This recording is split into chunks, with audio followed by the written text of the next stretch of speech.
साथियों नमस्कार। साथियों मैं पांताराम बिश्नोई। अब एक दो दिन हो गया ये खींचातान चल रही है, उसके बारे में स्पष्ट करना चाह रहा हूं। आप मेरी बात पूरी सुनिए।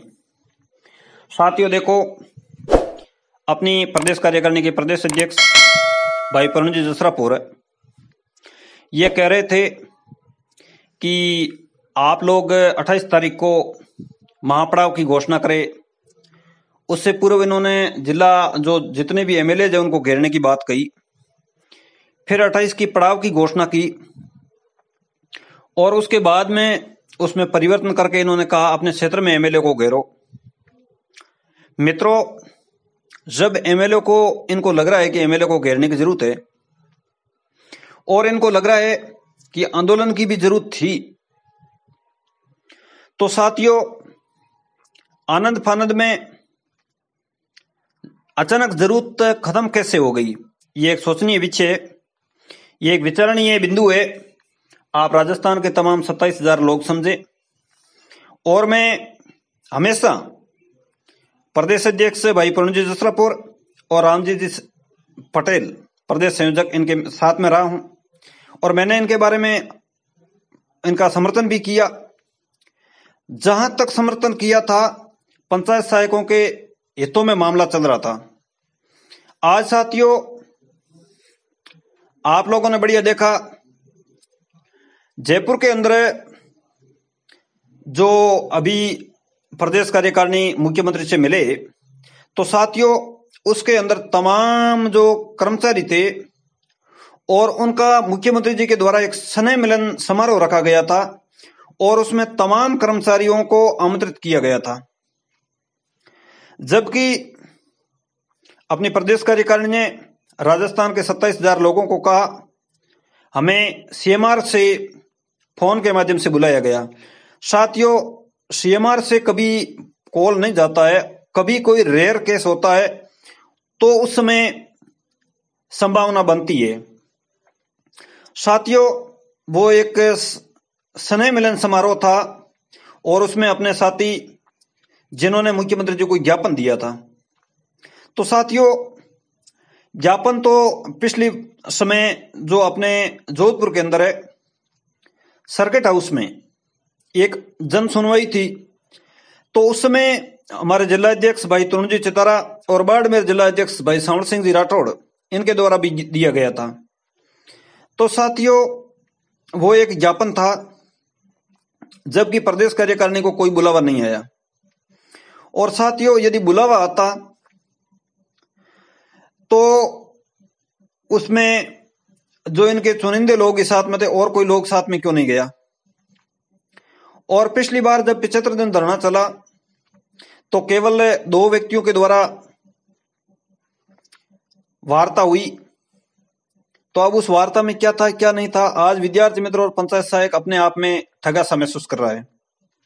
हाँ मैं ये चीज मान रहा हूं क्योंकि इन्होंने 75 दिन धरना दिया तो आप लोगों पे ऊपर संविदा का नियम भी लागू हुआ और आप लोगों का मानदेय भी बढ़ा। मैं इस चीज को स्वीकार करता हूं क्योंकि सही चीज है, वो मैं सही कहूंगा, गलत है वो गलत है। परंतु आज मदरसा पैरा टीचर्स और इन तमाम लोगों के जो ऑर्डर हो गए हैं, और इसमें सबसे बड़ी दुख भरी बात यह है, ये जो पंचायत सहायक का सेवा रूल जो लागू हुआ है, तो इसमें हमारे जो पूर्व के जो विद्यार्थी मित्र है और वो लगभग आयु सीमा में पार है।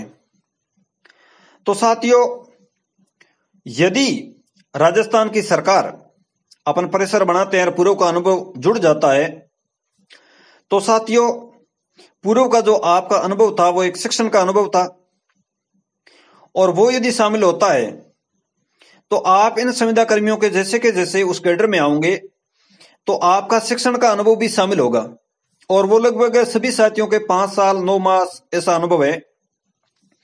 और मित्रों राजस्थान की सरकार पे यदि प्रेशर होता है तो सब कुछ संभव है। अब अपने जो साथी प्रदेश कार्यकारिणी के लोग ये कह रहे हैं कि ऐसा नहीं हो सकता है, तो मैं आपको बताऊं ओल्ड पेंशन 2004 में बंद की गई थी, इसको रद्द कर दिया था। कर्मचारी संगठन ने आंदोलन किया, बार बार सरकार का घेराव किया तो ये लागू हो गया। और साथियों ये जो संविदा का नियम है ये सरकार ने बनाया है, तो आपने पूर्व में ऐसा कोई अनुभव और इस प्रकार का कोई कार्यक्रम देखा है क्या? तो ये सारे प्रेशर से होते हैं। और आज भी प्रदेश कार्यकारिणी के प्रदेश अध्यक्ष परुण जी है, प्रदेश संयोजक रामजीत जी है, और नरेंद्र चौधरी भी ये मान रहा है कि भाई प्रदेश कार्यकारिणी के सदस्य आप ही हो। मैं तो एक आम के नाते तमाम जो लोगों के साथ जुड़कर राजस्थान सरकार पे दबाव बनाने का मैं प्रयास कर रहा हूं। और उसमें साथियों यदि वो अनुभव लागू होता है तो मैं तो कहूं, आज कुछ हमारे 94 जो लोग हैं जो नगर पालिका से हट गए, और कुछ हमारे जो साथी है वो वंचित रह गए। तो साथियों उनके भी विचारों के घर है, और मैं तो कहूं यदि उनका भी कल्याण हो जाता है तो अपन को उसमें कहां आपत्ति है। और कुछ हमारे जो साथी है तीसरे चौथे और उस राउंड में लगे हैं। और बाय द वे यदि विद्यार्थी मित्र का अनुभव जुड़ता है तो तमाम लोगों का एक ही झटके में एक ही साथ काम हो सकता है। तो साथियों इस बात पर यह मेरा विशेष निवेदन है, क्योंकि मैं प्रदेश कार्यकारिणी के साथ रहा हूं, उनका समर्थन भी किया है, सब कुछ किया है। और आज मेरा विशेष निवेदन है, इस प्रकार हमारे जो साथी समस्या से गुजर रहे हैं तो ऐसी स्थिति में इनको पुनः एक बार समर्थन देना चाहिए, क्योंकि ये कोई पद की गरिमा नहीं है। और पद की लालसा में अपन यार इतने लोगों के जीवन के साथ यदि धोखा करते हैं तो वो ठीक नहीं है, क्योंकि इन विचारों के घर है और अपन एक ही बात को पकड़ के बैठते हैं, पंचायत सहायक पंचायत सहायक पंचायत सहायक। तो देखो यूं है, ये लोग पीछे रह गए, अब इनके पास दूसरा कोई रोजगार नहीं है, इनकी उम्र दराज भी ये लोग हो गए हैं, और आज मैं तो कहूं इनके बच्चे शादी योग्य हो गए हैं। तो ऐसी स्थिति में यदि मानवीय दृष्टिकोण रख करके और थोड़ा सा अपना हृदय गीला करके और इनका साथ देना चाहिए। और मैं तमाम राजस्थान के विद्यार्थी मित्र उनको मैं स्पष्ट करना चाह रहा हूं, आप लोग तीसरे चौथे राउंड से जो लोग लगे हो और आप लोग यदि सहयोग नहीं देते हो तो, और वंचित को मैं विशेष करना चाह रहा हूं, आप घरों में बैठे हुए कमेंट करते हो उससे कुछ नहीं होगा। अब आप लोग यदि बाहर नहीं निकलते हो तो फिर आपका बचाव नहीं है। और मैं 27,000 पंचायत सहायकों को भी स्पष्ट करना चाह रहा हूं, मदरसा वालों का, एनआरएचएम कर्मियों का और पैरा टीचर्स का और शिक्षा कर्मियों का, इनका कार्य शुरू हो गया है। आप लोग